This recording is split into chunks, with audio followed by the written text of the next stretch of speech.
आज हम आपको PYQ की एक ऐसी ट्रिक बताएंगे, शायद अभी तक यूट्यूब में किसी ने बताई हो। मेरा एक्सपीरियंस रहा है इस चीज़ पे कि PYQ कैसे शॉर्ट में सॉल्व करें, शॉर्ट में पढ़े उन्हें लिख लें, ऐसे बना के जिससे शॉर्ट में समझ सकें, हाँ ये क्वेश्चन और जल्दी से पढ़ सकें। क्योंकि बहुत बार ऐसा होता है ना, पुराने क्वेश्चन 5-6 साल, लगभग 10-10 साल के भी PYQ लड़के सॉल्व करते हैं, सभी लोग करते हैं। तो उसमें क्या होता है, समस्या आती है कि पूरा पढ़ना पड़ता है बार बार। ठीक, कोई क्वेश्चन है, पढ़ रहे हैं, टॉपिक चल रहा है, तो बार बार PYQ देखने पड़ते हैं कि हाँ यार यहाँ से ये क्वेश्चन था। तो आज मैं आपके लिए बहुत ऐसी शॉर्ट ट्रिक लाया हूँ जो मैंने फॉलो भी की है इससे पहले, कि आप शॉर्ट में से लिख लें। PYQ ज़्यादा टाइम नहीं लगेगा आपको, 1-2 दिन, मान लो 1 दिन लगेगा अगर मान लो अच्छे से लिखो। या आपने संडे को लिख लिया करो, 5-5, 10-10 मान के आप मान लीजिए कि 2-2 साल के जो पीरियड क्वेश्चन पेपर है वो 1 दिन में अपने देख लीजिए, निपटा दीजिए, उसे शॉर्ट बना लीजिए। ज़्यादा ज़्यादा 3 से 4 घंटे, 3 घंटे लगेंगे आपको लिखते हुए से, लेकिन वो आपके लिए बहुत शॉर्ट हो जाएगा, बहुत अच्छे से आप समझ लो, वो चीज़ आपको याद भी हो जाएगी। ठीक है, तो आपको क्या करना है कि PYQ क्वेश्चन है, ठीक है, उन्हें आप पहले क्या करिए, उन्हें पढ़िए। ठीक है, उसके बाद आपको क्या करना है, जैसे PYQ क्वेश्चन कोई सल्तनत काल से पूछा गया है। ठीक है, जैसे ये प्रश्न है, दिल्ली सल्तनत के किस शासक ने अपने आप को खलीफा घोषित किया? तो आपको क्या लिखना है, जैसे मान लो ये खलीफा है, दिल्ली सल्तनत है, दिल्ली सल्तनत लिख लिया, ठीक है, उसका खलीफा लिख लिया। तो ऑटोमेटिक इससे क्या होगा, आप ऐसे करके इसे लिख सकते हैं, ये दिल्ली सल्तनत खलीफा। अब आपको तो पता ही होगा, अगर दिल्ली सल्तनत खलीफा, आपको जानकारी होगी कि दिल्ली सल्तनत का खलीफा पहला कौन था, ये पूछा गया हो क्वेश्चन। मोटा मोटी तौर पे ये क्वेश्चन इस तरह से लिख सकते हैं। तो आप ऐसे करके, तो यहाँ पे आपको एक आइडिया मिल जाएगा। अब मुबारक का खिलजी था, ये तो पता ही चल गया, आप पढ़ेंगे जब बुक्स में तो ये तो पता चल ही जाएगा आपको।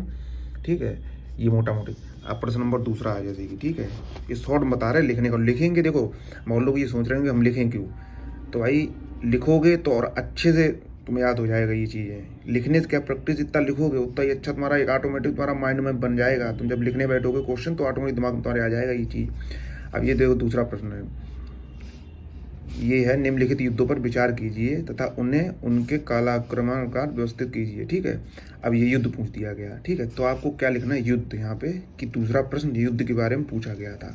ठीक है, और उस युद्ध का कालाक्रम पूछा गया था, ये लिख सकते हैं आप। ठीक है, अगर इसे लिखना चाहे तो ये भी लिख सकते हैं, ये आपके ज़्यादा अच्छा रहेगा। वैसे आप इस तरह लिख सकते हैं, युद्ध कालाक्रम, यहाँ पे आप लिख सकते हैं कन्नौज का युद्ध है, चौसा का जो कोई युद्ध है वो लिख सकते हैं। अब इसे शॉर्ट में आपको फिर कभी, अभी आपको पीछे भी दिखाएंगे मैंने कैसे लिखा है। ठीक है, फिर प्रश्न नंबर आ जाओ 3 पे।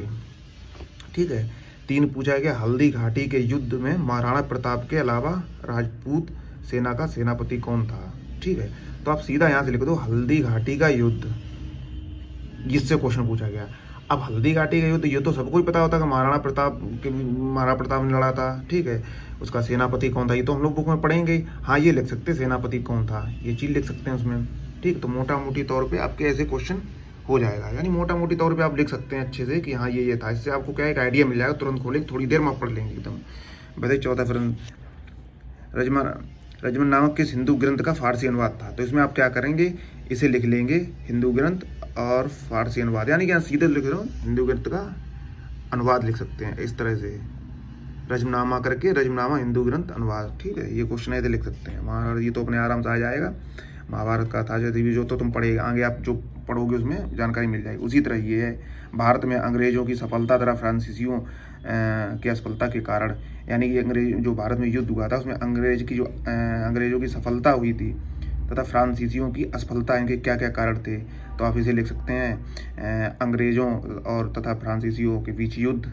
ठीक है, इतने लिख सकते हैं, क्योंकि ये तो फिर आप आगे पढ़ेंगे, आपको एक मोटा मोटी तौर पे ये मिल जाएगा। अंग्रेजों फ्रांसीसी युद्ध के बारे में भी एक क्वेश्चन पूछा गया है।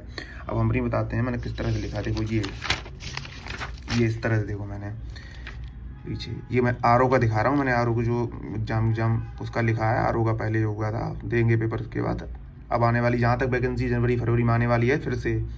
ठीक है, तो मैंने इस तरह से ये लिखा था, वायुमंडल था। अब देखो मैंने छोटा छोटा पॉइंट लिख लिया, अब देखो हम थोड़ी देर में पूरा रिवाइज कर लेंगे ये इस तरह से। तो ये एक स्मार्ट रणनीति होती है, ये हम आप लोगों को इसलिए बता रहे हैं कि अभी तक ये किसी ने नहीं बताई है। आप अच्छे से चीज़ देख लीजिएगा ये। ठीक, नहीं हर चीज़ मैंने लिख ली, पूरा इसी में ख़त्म कर दिया। ठीक है, ये देखिए, तो आप इस तरह से अच्छे से लिख लीजिए तो आपका टॉपिक ये अच्छे से कवर हो जाएगा। ये प्रीवियस क्वेश्चन पेपर आप इतने शॉर्ट करके लिख लीजिए, और लिखना जरूरी, लिखोगे आपको याद बना रहेगा। तो आज भी अगर जब आप ये चीज़ लिख लोगे तो आपको ऑटोमेटिक कॉन्फिडेंस एक आ जाएगा कि हाँ सही है ये। ठीक है, तो आप इस तरह शॉर्ट ट्रिक आजमा लीजिए।